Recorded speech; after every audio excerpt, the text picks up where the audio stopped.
Good evening. A major investigation is underway as the narcotics police probe the circumstances surrounding the seizure of 12 kilograms of cocaine at the Norman Manley International Airport in Kingston on Monday, January 2. Reports are that about 7 a.m., anomalies were detected on a suitcase destined for the United States of America during routine security checks. A search of the luggage was conducted and the illicit drug with an estimated street value of $600,000 was found. A manhunt was launched and the suspect was subsequently apprehended in the Kingston 6 area. He was arrested for reasonable suspicion of breaches of the Dangerous Drugs Act, however his identity is being withheld pending further investigations. Prime Minister Andrew Holness, while addressing the country in the New Year's message, highlighted that 70 persons were charged under the new Firearm Act since November 1, 2022.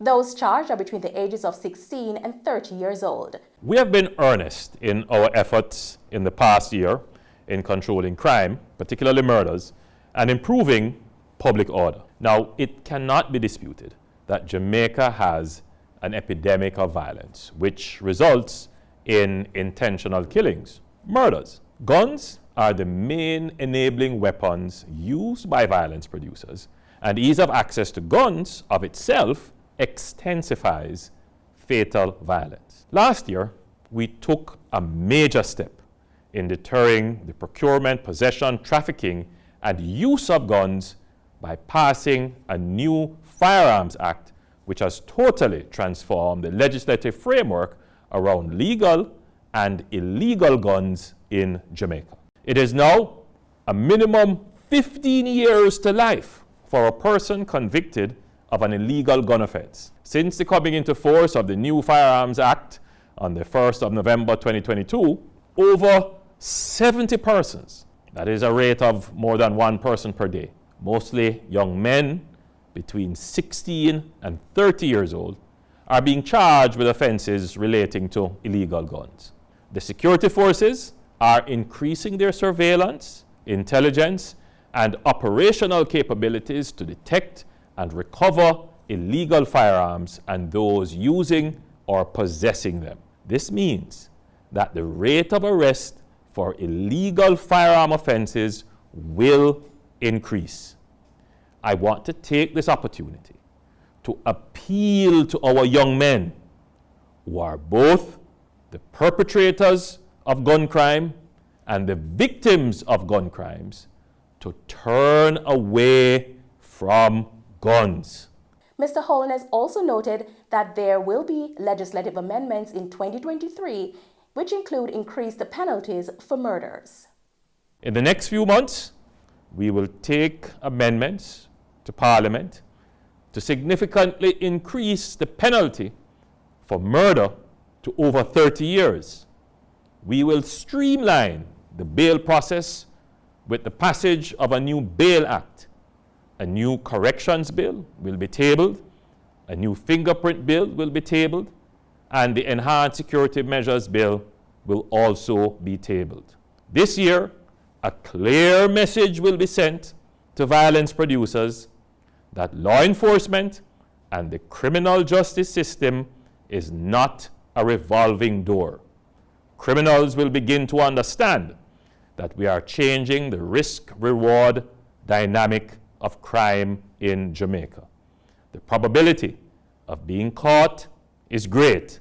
The penalty for crimes is high, and the opportunities and loopholes to escape justice are being closed. Already, we're seeing the impact of the use of emergency powers, the new Firearms Act, and various joint enforcement operations on our murder numbers. We were able to reduce the number of murders and save more lives in November and December 2022, thereby significantly bringing down the murder rate at the end of 2022. Your government is steadily building out the legal framework that is appropriate to treat with those determined to perpetuate violence in our society. Prime Minister Holness also stated that effective February 1, 2023, the new Road Traffic Act will come into effect, making it mandatory for motorcyclists and pedalists to wear helmets, as well as motorbikes must be sold with helmets. That the new Road Traffic Act will come into effect on February 1, 2023. This will go a far way in bringing order to our roadways. Motorists are encouraged to address their outstanding tickets at the courts before the new law takes effect. Motorcyclists are both a significant cause and victim of road crashes.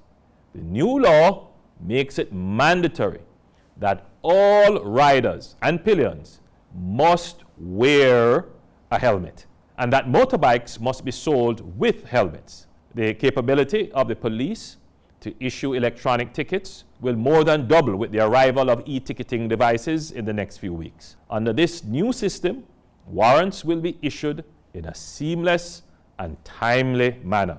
Traffic violators will no longer be able to ignore tickets they have accumulated and continue to drive recklessly without consequences. 2023 is the year when Jamaica will start to see a sustained reduction in violent crimes, particularly murders, and see an increase in public order and safety as well. In the meantime, in response to the Prime Minister's New Year's Day address to the nation, opposition leader Mark Golding is proposing a list of national imperatives he wishes to see on the agenda.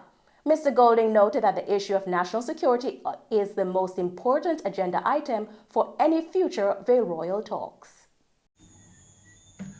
The fact that, despite my repeated calls, the government has only convened a single Vale Royal meeting, that was in February last year, since the last general election in 2020, underscores that there has been a lack of any authentic desire to seek consensus on critical issues which should be above partisan politics.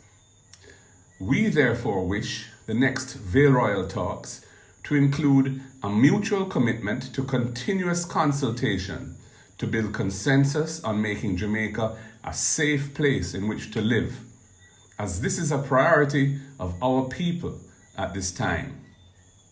Additionally, and more specifically, we wish the following items to be included in the discussions.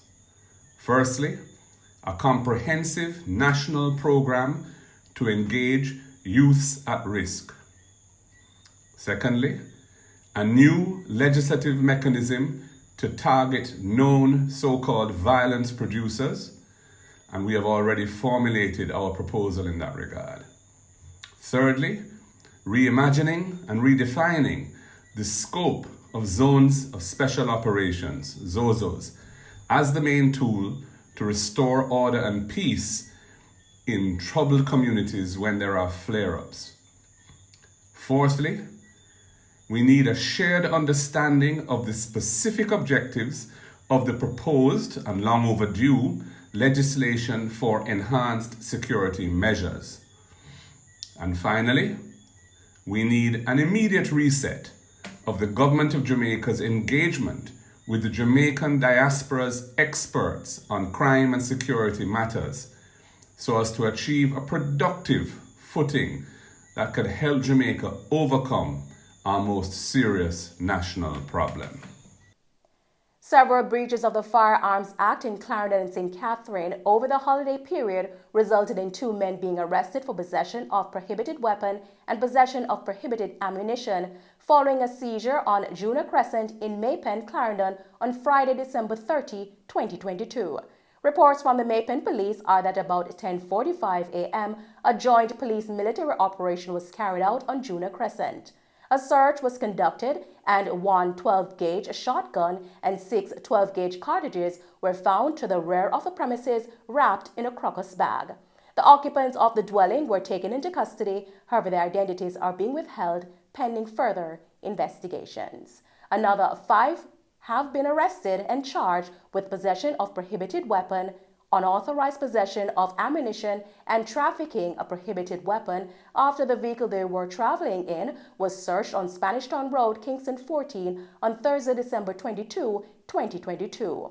Charged are Jamala Vernon, otherwise called Bobby, or Andrew Blacks, a 24-year-old lifeguard of Blue Hole in Sinan. Also charged was Roy Stubbs, otherwise called Dex, a 30-year-old laborer of Stairtown in Sinan. Rajay Case, otherwise called Chubby, a 26-year-old of Hollywood in Stairtown, Sinan. Jason Denbour, otherwise called Travis, a 25-year-old laborer also of Hollywood in Stairtown, Sinan. Alex McBean, a 20-year-old laborer also of Hollywood District in Stairtown, Sinan. Reports are that about 2:35 a.m., the police were on patrol when the driver of a Toyota Mark X motorcar was signaled to stop. The driver complied and the vehicle was inspected, and one Glock 9mm pistol with a magazine containing 6 9mm rounds was found. The 5 occupants were arrested and subsequently charged. 49-year-old Fabian Bryan of Waterford, Portmore St. Catherine has been missing since Sunday, January 1. He's of dark complexion, slim build, and about 170 centimeters or 5 feet 7 inches tall. Reports from the Waterford police are that about 5 p.m., Bryan was last seen at home dressed in a blue shirt, blue shorts, and a pair of brown slippers. He's not been heard from since. Anyone knowing the whereabouts of Fabian Bryan is being asked to contact the Waterford police at 876-988-1763, police 119 emergency number at the nearest police station.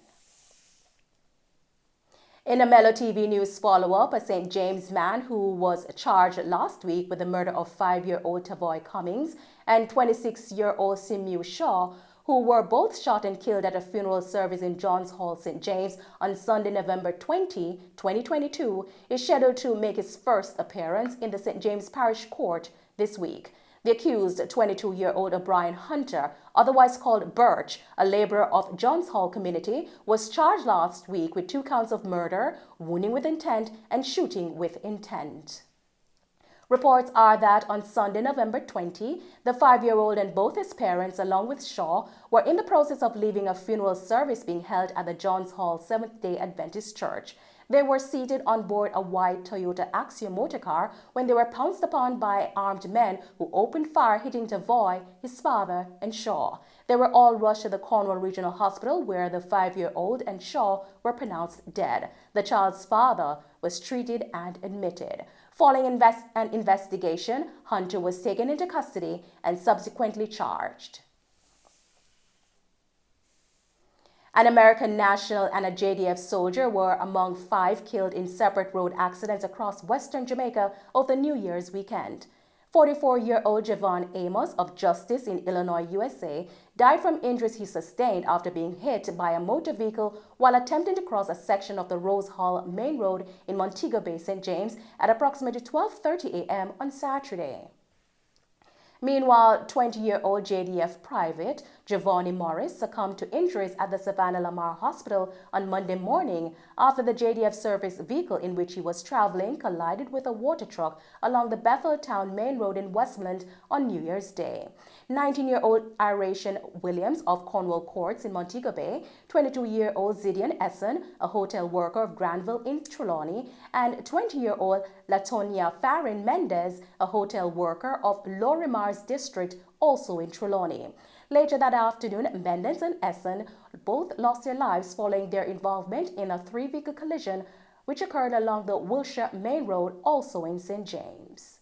The Area 1 Accident Reconstruction Unit has reported that from January 1 to December 31 of 2022, a total of 128 fatal accidents were reported, with a total of 157 persons being killed. And that's our news package for this evening. Thank you for tuning in to Mello TV News. I'm Nicole Hales. Stay safe and pleasant viewing.